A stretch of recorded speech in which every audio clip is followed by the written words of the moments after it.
باز در شبکه‌های اجتماعی نوار اعتراض یک گروه مهاجران تاجیک در نویه استراگوژسکی ولایت ورونژ روسیه چرخ میزند.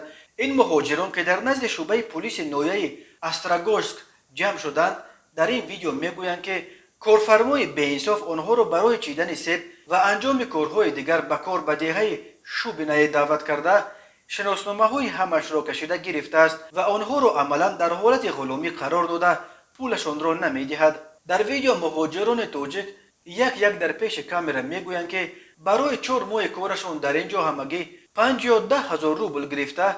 برخیش را کارفرما به بالای بیپول کار فرمودنش باز قرضدار هم کرده است. اقلا حجت‌هایمان را نمیگن که پیش از رسیدن زمستان یک جایمان را پیدا کنیم.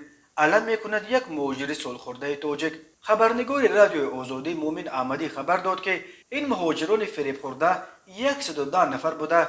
آنها را برای سیبچینی از تاجیکستان به ورونژ بردند.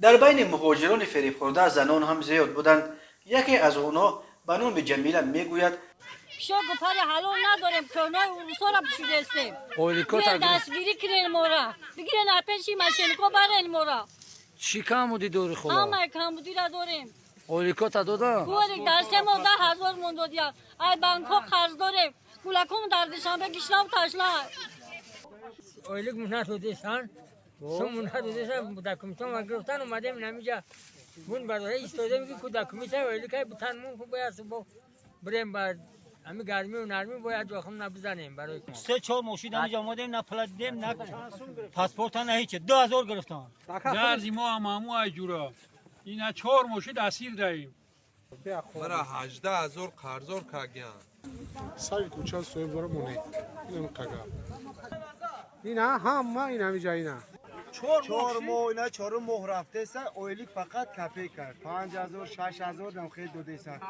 بگیرن یگان چورا ببینن مقصد. تا کنون سفارت تاجیکستان در روسیه و نمایندگی مقامات مهاجرت تاجیکستان در مسکو به مراجعت این مهاجران فریب خورده واکنش نکردند. تنها پلیس استراگوژسک گفته است که مراجعت مهاجران تاجیک را تحقیق میکند. هر سال بیش از 1 میلیون نفر از اهالی قابل کار تاجیکستان برای تامین زندگی خانواده‌های خود به جستجوی کار به روسیه میروند. صدها نفر آنها هر سال در روسیه قربانی فریب کارفرمایان بی‌انصاف میشوند. این مهاجران تاجیک را ماه‌ها کار فرموده پولشان را نمیدهند. حالت‌هایی هم بود که کارفرمایان با مقامات فسادزده یک جای عمل میکردند و پیش از حساب و کتاب پلیس مهاجران تاجیک را از روسیه دپورتاسیون میکرد که پول خود را از کارفرما گرفتن نتوانند و حتی امکان دعوا نیابند.